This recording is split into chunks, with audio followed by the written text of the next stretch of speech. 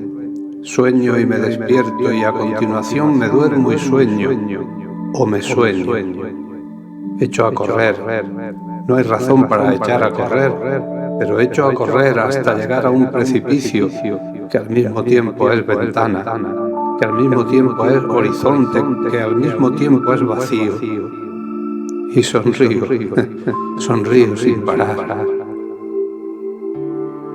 como imbuido por una alegría sin sentido.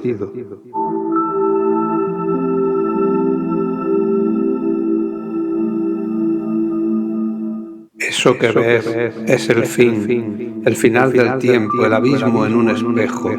Y es eso justamente lo que en el sueño te obliga a sonreír, como si la felicidad de que todo acabara solo tuviera que ver con la muerte de lo carcomido, como si esa muerte fuera la única salida natural en firme. Te ríes, incluso, y despiertas, y de nuevo caes en el sueño, una y otra vez. Andas hacia atrás y vuelves a enfrentarte, corriendo al abismo. En mi última carrera, voy de la mano de un tronco de árbol tallado, un árbol sin cabeza y sin raíces, con un nido de carpintero en su pecho. Querido Julio, no puedo dejar de pensar en esta frase, que la tierra le sea leve. Se dice mucho, lo sé, aun cuando lo de enterrar en tierra ya no es posible. Pero es que cuando la escucho, pienso en mi propia muerte. Me imagino formando parte del humus. Ya tengo elegido el lugar, un prado de tierra esponjosa y al lado de un manzano. Con el tiempo, mi cuerpo, o lo que quede de él, o en lo que se transforme, será absorbido por las raíces del manzano. Y en otoño, cuando los animales del bosque se acerquen para probar las manzanas, si es que el manzano y los animales y el bosque todavía existen, yo formaré parte de ellos y seré, de algún modo, un ser salvaje.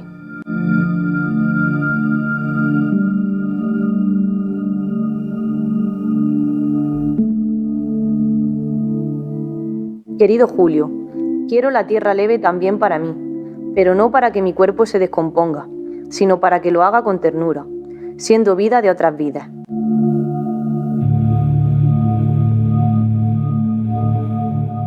A veces, cuando estoy a punto de dormirme, me viene la imagen de ese manzano, que ahora es todavía joven. Un manzano de no más de 3 metros de altura. Y lo riego y lo guardo junto a mi almohada, para que no pase frío con las heladas inoportunas.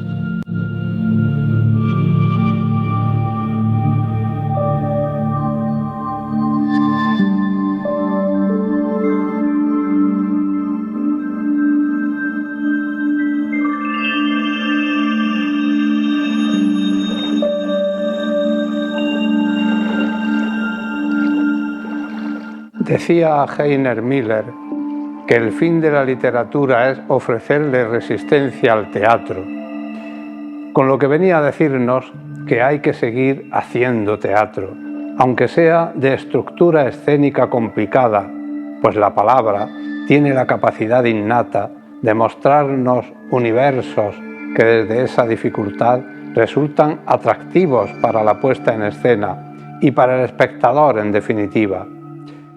Para terminar, nuestras variaciones sobre Cartas de amor a los árboles, de Julio Fernández Peláez, una historia sobre la que pienso gira toda la trama con la que el autor gallego nos viene a decir que no cerrar los ojos a nuestra realidad sigue siendo, hoy por hoy, una de las acciones más valientes que podemos realizar.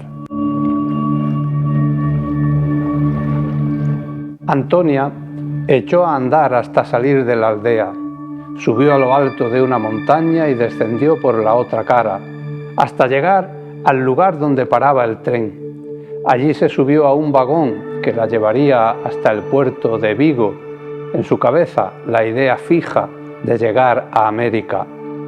Como era menor de edad, su padre, que estaba en Cuba, le había enviado una autorización para poder salir de España y este era el único documento que llevaba. En su pequeña alforja, algo de fiambre, una hogaza de pan y una manzana.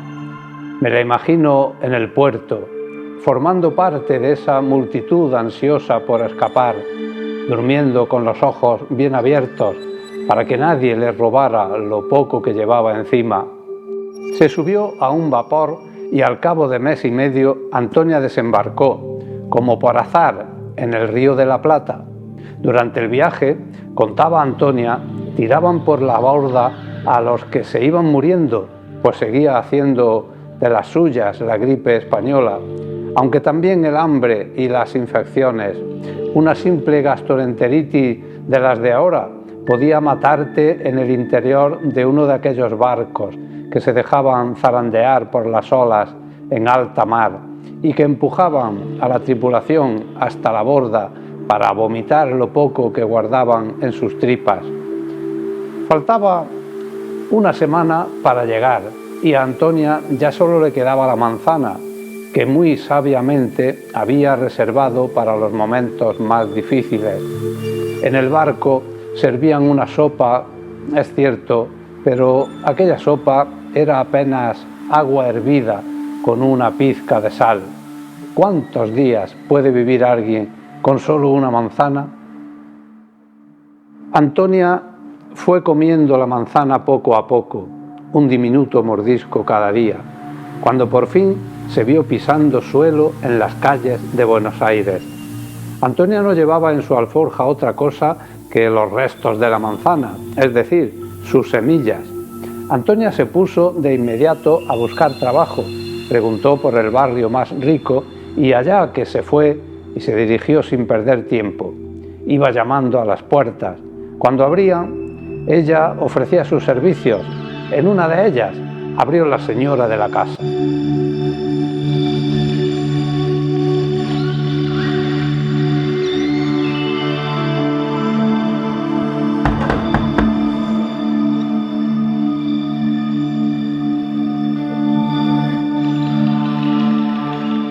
Pero mujer, ¿no sabes que el trabajo se busca en los periódicos? Pero señora, yo no sé leer. Vamos, anda, veré qué puedo ofrecerte. En aquella casa Antonia trabajó 6 años, todo el tiempo que estuvo en Buenos Aires antes de regresar a España. Cuando Antonia murió a los 96 años, heredó la casa una de sus hijas y yo le pedí que si podía echarle un ojo a los papeles que había en un arca. Buscaba la carta de su padre autorizando su viaje a América y que ella me había mostrado en una ocasión.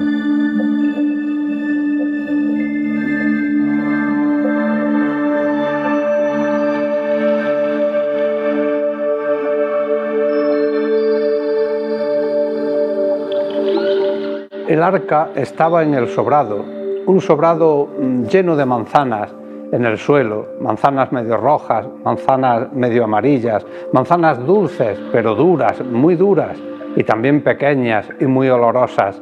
Eran las manzanas que daba un manzano silvestre que había en la huerta y que aún sigue estando ahí. Las manzanas se recogían en octubre y duraban hasta el año siguiente, de manera que la casa siempre olía a manzana, un olor que puedo reconocer si cierro los ojos.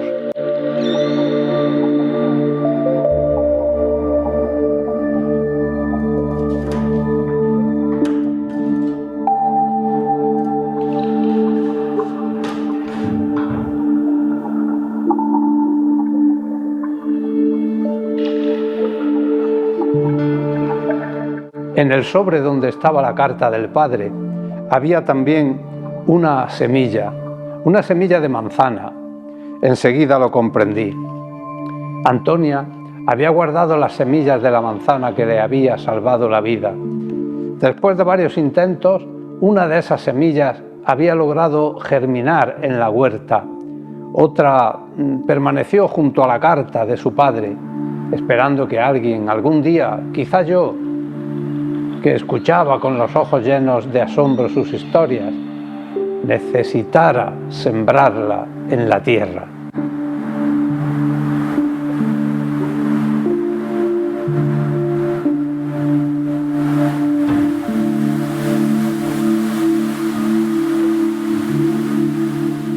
Un siglo dentro de un sobre no es mucho tiempo para poder germinar. Aunque se han dado casos mucho más extraordinarios, sin duda.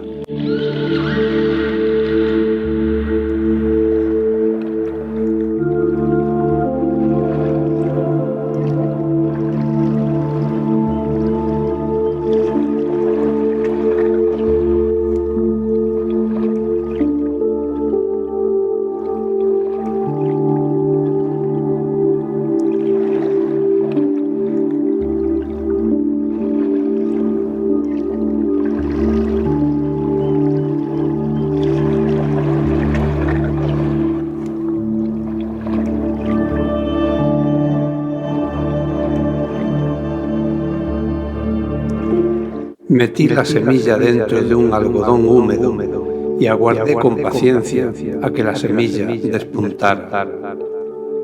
Ahora sé que los árboles también emigran.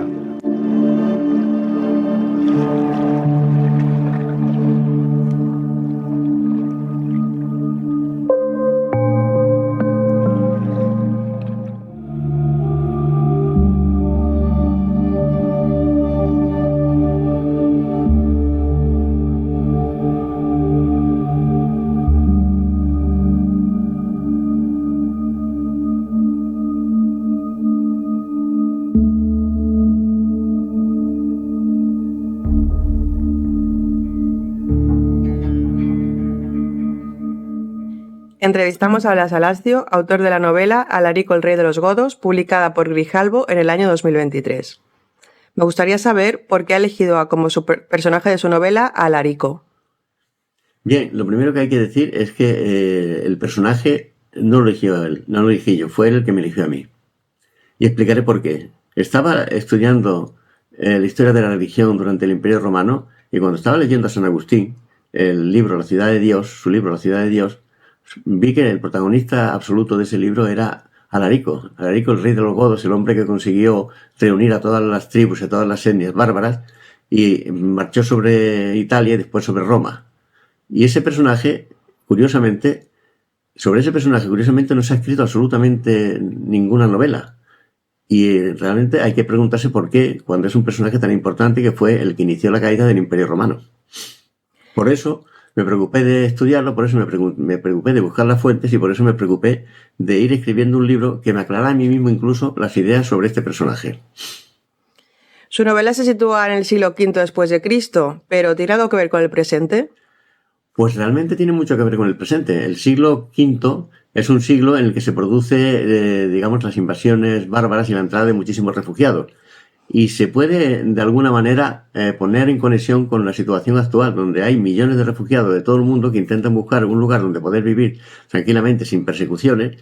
Y esta es la misma situación que vivieron los godos en el final del siglo IV y principios del siglo V, en el que pidieron al emperador Valente que les permitiese entrar, porque había una persecución brutal por parte de unas tribus asiáticas llamadas hunos, y curiosamente el emperador Valente les permitió entrar. Ahora bien, la forma en que les trataron fue tan cruel y tan brutal que acabaron rebelándose.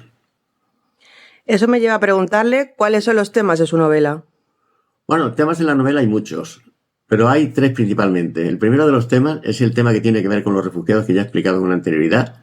El segundo tema es el de la religión cristiana y su imposición violenta por parte del emperador, primero Constantino y después Teodosio, que utilizaron la coacción como método para imponer una religión que luego ha terminado siendo la religión de la civilización de Occidente. Pero claro, hay que comentar un tema que es importante, porque la Iglesia Católica ha escondido la forma en que impuso en el siglo IV y V la religión como religión única y oficial del Estado. Daba la impresión de que se impuso ella misma después de las persecuciones sufridas, pero que realmente lo de las persecuciones es casi un invento por parte de los historiadores de la Iglesia. Realmente la persecución brutal se produjo por parte de la Iglesia que acabó condenando a muerte o a exilio a todas aquellas personas que no se convirtieran. Y ese sistema lo empleó el emperador Teodosio de una manera inmisericordia. El tercer tema es el tema de la violencia. La violencia permea toda la novela porque la violencia en aquella época era el elemento fundamental de imposición del poder y de las riquezas. Hablemos de su presentación. ¿Por qué ha decidido presentarlo en Torreperogil? Bueno, el pueblo de Torreperogil es un pueblo con el que tengo una conexión emocional muy importante. Fue allí donde pasé toda mi infancia y adolescencia. Aunque yo había nacido en un pueblo de la provincia de Huesca, mis padres fueron como maestros a ese pueblo, porque además en ese pueblo mi padre tenía una relación muy fuerte con él porque ya había vivido mi abuelo y vivían otros familiares. Sobre ese pueblo yo escribí una especie de memorias o recuerdos que se conservan en un libro no editado que se llama Alquitán en los zapatos, que tiene como protagonista absoluto el pueblo de Torreperogil, un pueblo al que le tengo un cariño extraordinario y con el que me siento muy vinculado. Para los que se hayan quedado con ganas de más, ¿habrá segunda parte? Bueno, el proyecto literario está concebido como una trilogía. Una trilogía en la que la primera parte se trata de la infancia, adolescencia y llegada al poder del rey Alarico. La segunda parte trata ya del desarrollo y destrucción del Imperio Romano. Y la tercera parte trataría de un personaje fundamental en el final de la historia del Imperio Romano, que es Gala Placidia, la hija del emperador Teodosio, que acabó siendo emperatriz y que consiguió imponer su criterio y su poder durante más de 40 años. Y un personaje también muy conocido, que es Atila, el rey de los hunos, sobre todo las incursiones que realizó y las batallas que libró contra el general Aecio.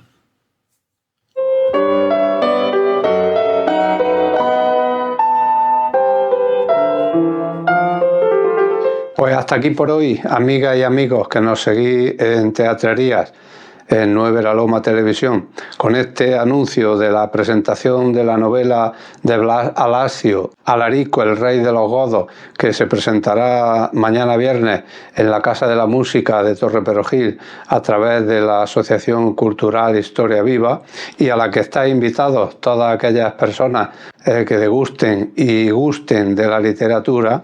Pues nos despedimos por hoy. Bienaventurados seáis cuando ya de la vida el alma esté eternamente rota. Gracias por acompañarnos un jueves más y sed felices. Un beso.